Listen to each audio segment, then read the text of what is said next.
Hello everyone, আমি Monami and welcome to my channel Monami's cake house. তো আজ আমি আপনাদের সাথে একটা চকলেট কেক ডেকোরেশন শেয়ার করছি। তো এই কেকটা এই স্পঞ্জটা আমি বানিয়েছিলাম প্রিমিক্স দিয়ে। তো প্রিমিক্স তৈরির রেসিপি আমি আপনাদের সাথে শেয়ার করব। তো চকলেট প্রিমিক্স যেটা আমি নিজেই বানিয়েছিলাম বাড়িতে, তো সেই প্রিমিক্সের সাথে আমি ডিম দিয়ে স্পঞ্জটা তৈরি করেছিলাম। প্রথমে 3টে ডিম নিয়েছিলাম, 1/4 কাপ গুঁড়ো চিনি দিয়ে বিট করে নিয়েছি। তারপর ফোম হয়ে যাওয়ার পর আমি প্রিমিক্সটা মিশিয়েছিলাম। এটা 1 পাউন্ডের সাইজ ছিল। তো আমি যেটা দিচ্ছি এখন সেটা হচ্ছে চকলেট গানাশের সাথে আমি সুগার সিরাপ মিক্সড করে নিয়েছি এবং তার সাথে আমি আমুল দুধ, যে গুঁড়ো দুধ হয়, মিল্ক পাউডার, সেটাই দিয়েছিলাম। তো দুধ গুঁড়োটা ভালোভাবে মেশে নিয়ে একটু দানা দানা থেকে গেছে, কিন্তু এটা খুবই টেস্টি হবে। শুধু সুগার সিরাপ দেওয়ার পরিবর্তে যদি চকলেটটা আমি ওখানে ওভাবে দেই, তাহলে কেকের ভেতরে ভালোভাবে জিনিসটা ঢুকবে এবং খেতে আরও ভালো হবে। তো আপনারা এটা ট্রাই করে দেখবেন এবং কেমন হয় আমাকে জানাতে পারেন। আমি প্রত্যেক লেয়ারে দিয়ে দিচ্ছি।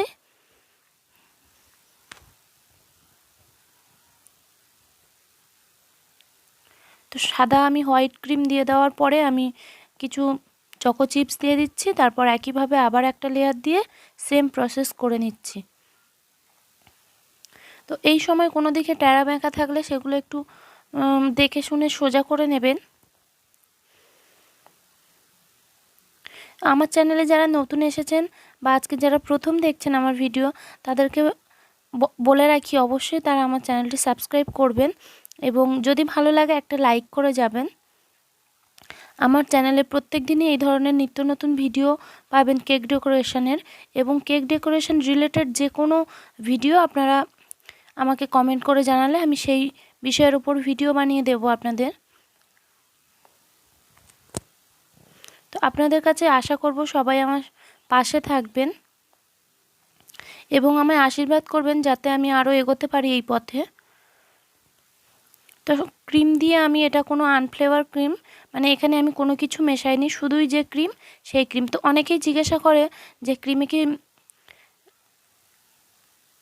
চিনির গুঁড়োটা মেশানো জরুরি? তো আমি বলবো যে না, চিনির গুঁড়ো আমি কখনো পার্সোনালি মেশাই না। তবে কোনো দিন যদি আমি কোকো পাউডার 1 চামচ দেই, সেক্ষেত্রে আমি 2 চামচ আমি চিনি গুঁড়ো করে দেই, বা আইসিং সুগার যাই বলেন তাই দেই। তো সেক্ষেত্রে দেবেন। আদারওয়াইজ এতে সব রকম ফ্লেভার দেওয়া থাকে এবং এতে পরিমাণ মতো মিষ্টি থাকে। তো আর কোনো বাইরে থেকে চিনি অ্যাড করার দরকার নেই। তো আমি একবার স্ক্রাবার দিয়ে ভালোভাবে হালকা হাতে আমি টেনে নিচ্ছি, এতে করে কেকটা খুব তাড়াতাড়ি শার্প হয়ে যায়।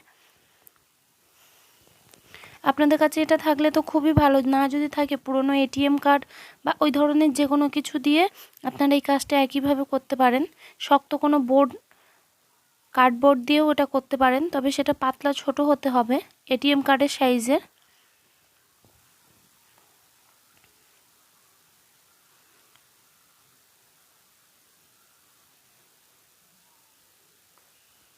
তো আমার চ্যানেলে আরও অন্যান্য খুব ভালো ভালো কেকের রেসিপি আছে বা কেক ডেকোরেশন আছে, আপনারা সেগুলো চ্যানেলে গিয়ে দেখে আসতে পারেন।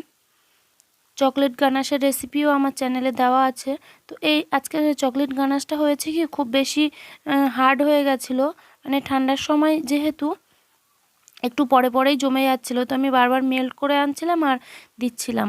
তো ভালোভাবে ড্রিপিংটা হচ্ছিল না, যার জন্য আমি পুরোটাই চকলেট গানাশ দিয়ে একটু ডার্ক করে দিয়েছিলাম। এবার স্প্যাচুলাটা ওই বাটিতে গরম জল ছিল, সেই গরম জলে একটু ধুয়ে নিলাম, নিয়ে এবার টানলে একটু ভালোভাবে স্মুথ ফিনিশিং চলে আসবে।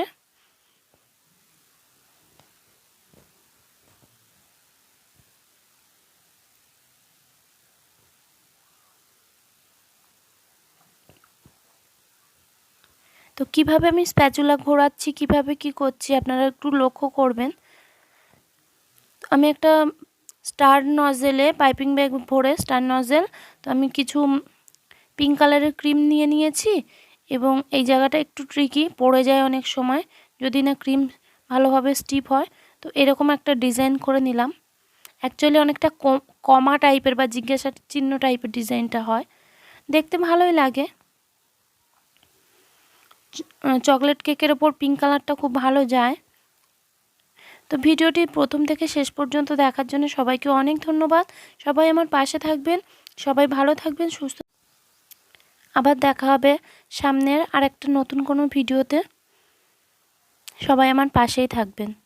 তো এখন আমি কিছু সুগার বল যেগুলো হয়, এডিবল বল, পার্ল, তো সেইগুলো দিয়ে ডেকোরেশন করে নিচ্ছি। এরপর একটা প্রজাপতি দিয়ে দেব এবং একটা বার্থডে ট্যাগ দেব, দিয়ে নাম লিখে দেবো। তো এই ছিল আজকের কেকের ফাইনাল লুক। ভিডিওটি ভালো লেগে থাকলে বা আপনারা যদি কিছু শিখতে পারেন, অবশ্যই একটা লাইক করে যাবেন।